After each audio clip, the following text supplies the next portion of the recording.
Study IQ IAS, अब तैयारी हुई अफोर्डेबल।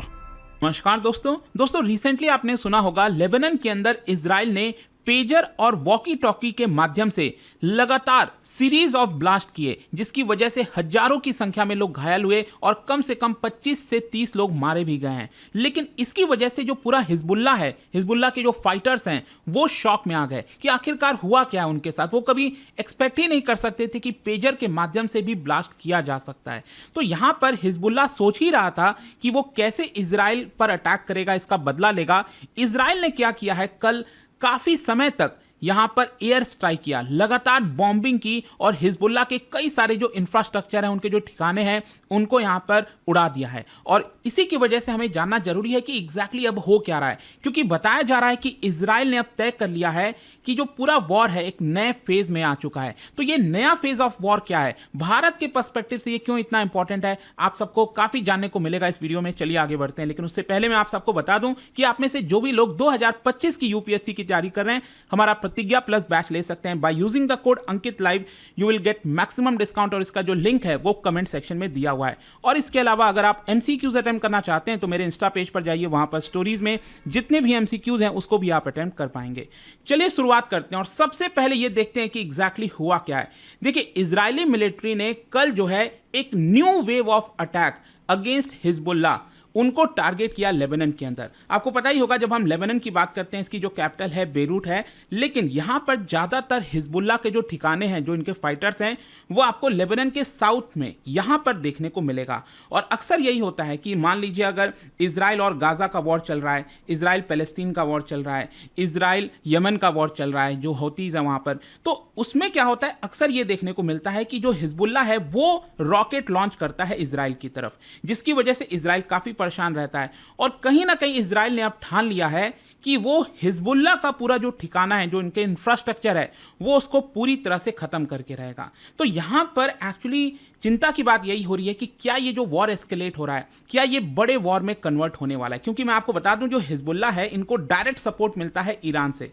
जो ईरान है वो लगातार इनको सपोर्ट करता रहता है। तो यहां पर आप देख सकते हो, जो इजराइल के डिफेंस फोर्सेज हैं, उन्होंने साफ साफ कह दिया कल कि हम लगातार यहां पर स्ट्राइक कर रहे हैं और उनकी जो कैपेबिलिटीज है हिजबुल्ला की और इंफ्रास्ट्रक्चर, उसको हम पूरा डिस्ट्रॉय करने में लगे हुए हैं। और सबसे इंपॉर्टेंट यहां पर इसलिए बन जाता है ये चीज, क्योंकि अभी जो वॉकी टॉकी और जो पेजर के माध्यम से अटैक्स हुए थे, इसको लेकर हिजबुल्ला का जो चीफ है वो अनाउंस कर रहा था कि हम यहां पर अटैक करेंगे, इजराइल से बदला लेंगे। उसी बीच ये सारी चीजें हो जाती हैं। वैसे मैं आपको बता दूं, इस पूरे अटैक के दौरान बताया जा रहा है कि नदन इजराइल में इजराइल के जो 2 सोल्जर हैं, जो 2 पर्सनल हैं, वो यहां पर मारे गए हैं। खैर, आप देख सकते हो इस पूरे स्ट्राइक में बताया जा रहा है कि इजराइल ने करीब 52 एयर स्ट्राइक्स की हैं सदर्न लेबनान में। ये आप देख सकते हैं, ये बॉर्डर है, नीचे इजराइल हो गया। तो ऊपर अगर आप देखोगे, बहुत सारे जो ठिकाने हैं यहां पर, लेबनान का जो सदर्न वाला पार्ट है, वहां पर डायरेक्ट स्ट्राइक किया है। और इजराइल का यह कहना है कि कम से कम 100 के करीब हिजबुल्ला जो लॉन्चर्स हैं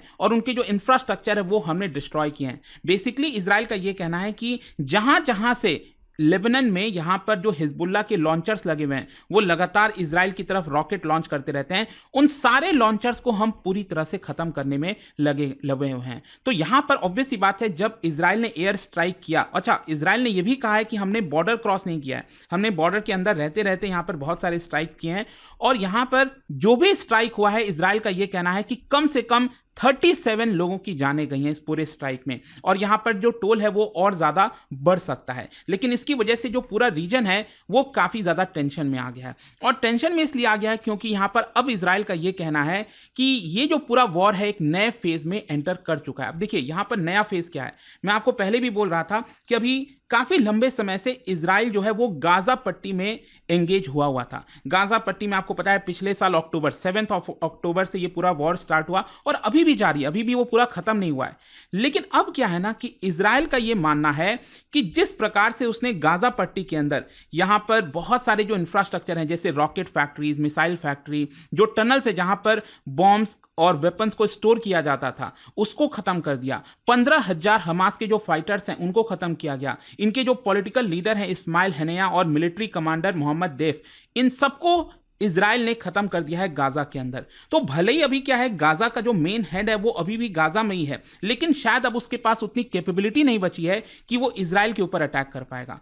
तो ये जो नया फेज ऑफ वॉर है, इजराइल का ये कहना है कि अब हम पूरा का पूरा फोकस लेबनान की तरफ ले जाना चाहते हैं, क्योंकि जब इजराइल और गाजा का वॉर चल रहा था तो लगातार हिजबुल्लाह जो है वहां से रॉकेट लॉन्च कर रहा था नदर्न इजराइल में। तो इजराइल का अब ये कहना है कि हम फ्यूचर को देखते हुए जो पूरा का पूरा सदर्न पार्ट है लेबनान का, जहां पर हिजबुल्लाह का प्रेजेंस है, उसको हम खत्म कर देंगे, नामो निशान मिटा देंगे, ताकि वो नेक्स्ट टाइम यहां पर कोई भी अटैक हमारे पर नहीं कर पाए। और साथ ही साथ देखिए, इजराइल का यह भी कहना है कि ये एक तरह का मैसेज हम देना चाहते हैं तेहरान को, ईरान को, क्योंकि ईरान क्या करता है, यहां पर हिजबुल्लाह को सपोर्ट करता है, हमास को सपोर्ट करता है, यमन में जो हौतीज हैं उनको सपोर्ट करता है। तो यहां पर इजराइल का यह मानना है, एक मैसेज देना हो गया ईरान को कि देखिए, आप जिनको भी ये बेनिफिट्स देते हो ना, हिजबुल्लाह, हमास, इन सबको, हम उनके घर में वहां पर उनको मारेंगे। मतलब वो अपने घर में भी सुरक्षित नहीं है, जैसे कि लेबनान में हिजबुल्लाह और गाजा के में अंदर हमास, तो वो अपने टेरिटरी में भी सुरक्षित नहीं रहेंगे, ऐसा हम अटैक करेंगे। ये एक तरह का मैसेज हुआ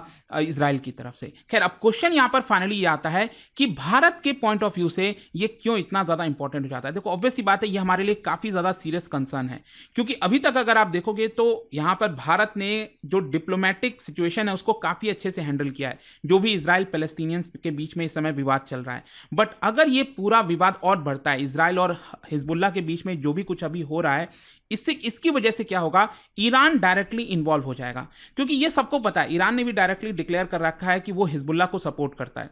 तो ऑब्वियस सी बात है, अगर इजराइल डायरेक्टली अटैक कर रहा है हिजबुल्लाह पर, तो ईरान इसके अंदर इन्वॉल्व होगा, और ईरान जब अगर इन्वॉल्व होगा तो यूएस भी इसके अंदर आ जाएगा, और इसकी वजह से भारत के लिए ये बुरा जो डिप्लोमेटिक चैलेंज है वो और ज्यादा कॉम्प्लेक्स हो जाएगा। और इसलिए भी क्योंकि करीब 9 मिलियन इंडियंस जो हैं, 90 लाख इंडियंस उस पूरे रीजन में रहते हैं। तो और ऑब्वियस सी बात है, वो भारत से तब गए हैं जब वो सोल ब्रेड विनर है अपने फैमिलीज के लिए। तो ऑब्वियस सी बात है, उनकी सुरक्षा जो है वो बहुत ज़्यादा मायने रखती है। और करीब करीब आप कह सकते हैं कि भारत का 2/3 जो क्रूड ऑयल है, नेचुरल गैस है, वो वेस्ट एशियन रीजन से आता है। तो वहाँ पर अगर कोई भी एस्केलेशन होता है, इस तरह का वॉर छिड़ता है, तो यहाँ पर क्रूड के प्राइसेस भी बढ़ सकते हैं, जो कि हमारे एनर्जी सिक्योरिटी के लिए काफ़ी खतरा बन सकता है। वैसे यहाँ पर एक और खतरा ये है भारत के लिए कि 2012 में मैं आपको बताता हूं, इजरायली डिप्लोमेट की जो वाइफ है उनको टारगेट किया गया था बॉम्ब अटैक के माध्यम से। तो भारत नहीं चाहेगा कि कुछ भी इस तरह का इंसिडेंट वापस से भारत के अंदर हो, क्योंकि जब भी वहां पर उस रीजन में इस तरह की चीजें होती हैं तो जो उनके स्लीपर सेल कह लीजिए, या फिर अगर मान लो ईरान हो गया, वो इजराइल के लोगों को अटैक करने की कोशिश करेगा दुनिया भर में जहां पर भी हो।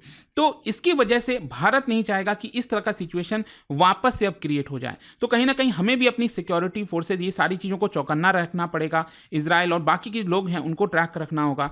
देखते हैं आगे इसको लेकर क्या होता है। बट आई होप कि ये जो कल एक बड़ा वॉर छेड़ा है इजराइल ने हिजबुल्लाह की तरफ, वो उसके बारे में आपको समझ में आ गया होगा। और जाने से पहले एक इंटरेस्टिंग क्वेश्चन, क्या बता सकते हो लेबनान का जो बॉर्डर है वो कितने कंट्रीज के साथ शेयर होता है? इसका राइट आंसर आप सबको पता है, मेरे इंस्टाग्राम पर तो मिलेगा ही। वहां पर अगर आप नहीं हो कोई बात नहीं, टेलीग्राम से ले सकते हैं इसका सही उत्तर। मैं कई सारे जो MCQs हैं वो यहाँ पर स्टोरीज में डालता रहता हूँ।